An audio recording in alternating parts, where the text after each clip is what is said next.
আমরা দেখছি পুলিশের বাধা উপেক্ষা করে আমরা দেখতে পাচ্ছি যে এই মুহূর্তে যে এটিএম আজহারুল ইসলামের যে মুক্তির পরে প্রতিবাদ নিয়ে তারা একটি বিক্ষোভ মিছিল বের করছে এবং এটিএম আজহারকে রাজাকার বলে আখ্যায়িত করে কিন্তু বিক্ষোভ মিছিলটি করছে। এবং সেই মুহূর্তে দেখছি যে শাহবাগে দেখছি যে মিছিলটি নিয়ে আসার পরে পুলিশ বেশ 2-3 বার ব্যারিকেড দিয়ে বাধা দেওয়ার চেষ্টা করছে। পরবর্তীতে সেই বাধা ভেঙে অতিক্রম করে কিন্তু তারা আবারও সামনে চলে আসছে। আবারও পুলিশ কিন্তু সামনে দেখতে পাচ্ছে যে তারা আবারও বাধা দেওয়ার জন্য দাঁড়িয়েছে। এই মুহূর্তে আপনারা দেখতে পাচ্ছেন যে শাহবাগের মিছিলটিকে ঘুরিয়ে দিচ্ছে প্রশাসনের পক্ষ থেকে। পুলিশ বাহিনী সেখানে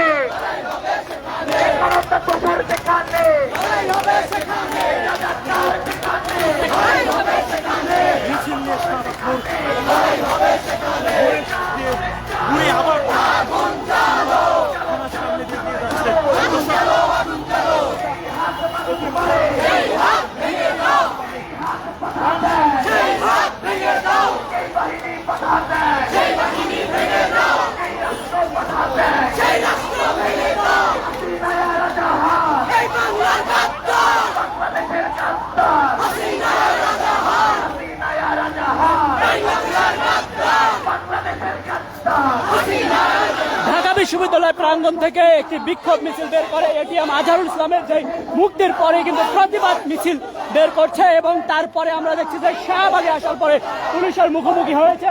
পুলিশ কিন্তু বেশ কয়েকবার বাধা দেওয়ার চেষ্টা করেছে যাতে আগে ফিরিয়ে দিতে পারে, ঘুরিয়ে দিতে পারে মিছিলটি, কিন্তু তারা বাধা অতিক্রম করে সর্বশেষ শাহবাগ চত্বর দিয়ে ঘুরে আবারও রাজু ভাস্কর্য প্রাঙ্গণের দিকে অর্থাৎ ঢাকা বিশ্ববিদ্যালয়ের দিকে কিন্তু তারা যাচ্ছে, সেটি আমরা দেখতে পাচ্ছি। এবং এই মুহূর্তে আপনারা দেখতে পাচ্ছেন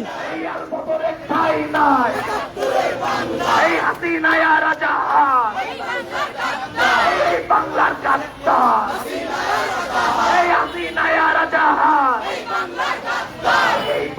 গাদ্দার, একাত্তরের রাজাকার, হুঁশিয়ার সাবধান, চালো রে চালো, চলো চলো চলো রে চলো, হাসিনার রাজা আজাহার, বাংলাদেশের গাদ্দার, হাসিনার আজাহার, বাংলাদেশের গাদ্দার, লড়াই লড়াই লড়াই চাই, লড়াই করেই বাঁচতে চাই, গণহত্যা যেখানে, প্রতিবাদ সেখানে, রাজাকার যেখানে, কালবদর যেখানে, একাত্তর হারেনি, হেরে গেছে হাসিনা।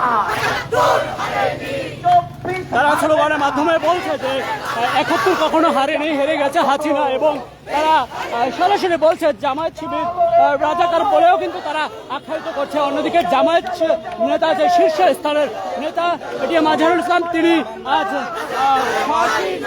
আসামি থেকে তারা মুক্তি পেয়ে তিনি আজ ভ্যাকেশন খালাস পেয়েছেন, তার প্রতিবাদী কিন্তু এই বিক্ষোভ মিছিলটি বের করেছে। এবং তারা বামপন্থী বা বিভিন্ন ছাত্ররা কিন্তু ঐক্যবদ্ধ হয়ে ঢাকা বিশ্ববিদ্যালয়ের মধুর ক্যান্টিন প্রাঙ্গণ থেকে মিছিলটি বের করে এক পর্যায়ে মিছিলটি বের করে তারা শাহবাগের দিকে রওনা দেয়। শাহবাগে পুলিশের বেশ কয়েক দফায় বাধার মুখোমুখি হয়ে সর্বশেষ শাহবাগ দিয়ে তারা চত্বর দিয়ে তারা ঘুরে যাচ্ছে আবারও সেই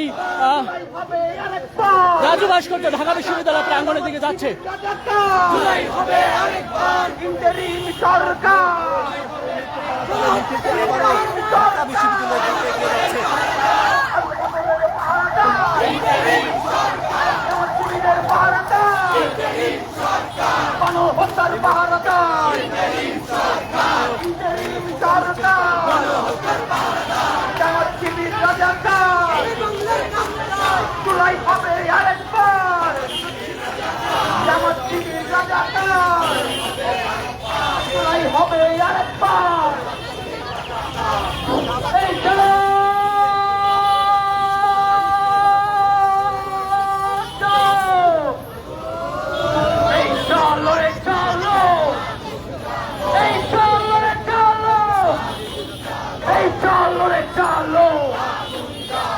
রাজাকারের গতিতে, এই আওয়ামী লীগের গতিতে, সাদেক এই চলো চলো, এই রাজাকারের গতিতে, এই আন্দোলনের গতিতে, এই সুখবাদের গতিতে, হত্যাকারীর গতিতে, এই পুলিশের গতিতে,